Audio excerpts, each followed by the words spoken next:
Hello. तो ये रहा हमारा जावा का प्रोजेक्ट, जिसमें कि हम लोग एक डेटाबेस से कम्युनिकेट करेंगे जावा के थ्रू, जिसमें कि हम लोगों ने डेटाबेस माई का यूज़ किया है। तो इसमें आप लोग वन बाय वन देखते हैं कैसे क्या किया है। इसमें बेसिकली हम लोग एक डेटाबेस क्रिएट करेंगे जावा के थ्रू, और उसमें कुछ इंसर्शन करेंगे वैल्यूज़, कुछ अपडेट करेंगे और फिर कुछ डिलीट करके वो शो कराएंगे। तो देखते हैं कैसे कराते हैं।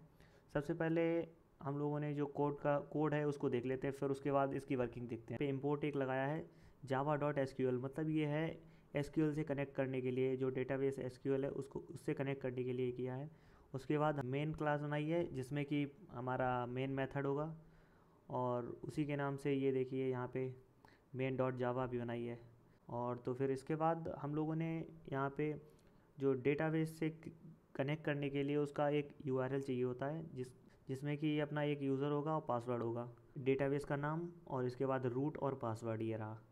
तो फिर उसके बाद हम लोगों का कोड स्टार्ट होता है, और ये हम लोगों ने किया है ट्राई एंड कैच ब्लॉक में। एसक्यूएल कनेक्शन के लिए ये चीज़ यूज़ हुई है। इसके बाद ये इसको कनेक्ट करने के लिए हम लोगों ने लिखा है इसका पे ये यूआरएल यूज़र, ये तो सब ऊपर बता ही दिया है। फिर उसके बाद अपन लोग चलते हैं सीधा एसक्यूएल में क्या करना है उस पर चलते हैं। तो सबसे पहले स्टेटमेंट लिखते हैं, फिर उसके बाद डॉट, फिर उसके बाद एक सबसे पहले हम लोग डेटाबेस अगर क्रिएट नहीं है तो डेटाबेस क्रिएट करेंगे। उसमें एक आईडी होगी, एक नेम होगा, और फिर उसके बाद अपन अपन लोग करेंगे उसमें कुछ इंसर्शन, जैसे कि आईडी होगी 1 और नेम होगा एलिस, आईडी होगी 2, नेम होगा कुछ भी कर दो यहाँ पे, जैसे कि RAJ कर दो।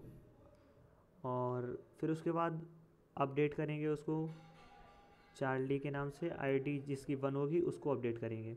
तो ऐसे करके यहाँ पे ये डिलीट वाली है, अगर डिलीट करना चाहें तो जैसे कि यहाँ पे लिखा है वेयर ID इक्वल्स टू 1, जिसकी ID 1 होगी वो वाला डिलीट हो जाएगा। तो ऐसे करके यहाँ पे फिर रिजल्ट शो कराएंगे। Select start from user, user वाली जो यूज़र का टेबल है उससे हम लोग शो कराएंगे।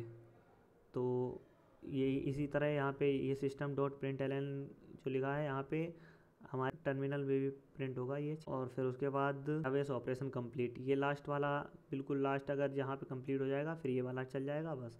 अगर इसमें कुछ एरर वगैरह आती है तो फिर ये वाला चलेगा, इसको चला कर दिखाएंगे। तो सबसे पहले स्टार्ट करते हैं, इसको पहले कमेंट कर लेते हैं, ये फिर एरर देगा नहीं। तो सबसे पहले डेटाबेस क्रिएट करते हैं। डेटाबेस क्रिएट करने के लिए सबसे पहले ये वाली लाइन को एग्जीक्यूट कराएंगे और इससे करा देंगे कंपाइल, और ये कंपाइल हो गई। अब कराते हैं अपन लोग रन।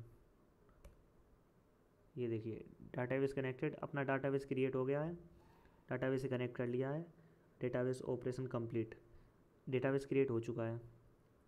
तो फिर अब वन बाई वन स्टेप करते हैं। सबसे पहले डेटाबेस क्रिएट हो चुका है, फिर उसके बाद इंसर्ट करते हैं वैल्यू, और डेटाबेस क्रिएट हो चुका है तो अपने लोग इसको अगर कमेंट कर दें तो सही रहेगा। और अब अपन लोग दोबारा से कंपाइल करते हैं पूरे प्रोग्राम को, फिर रन करते हैं।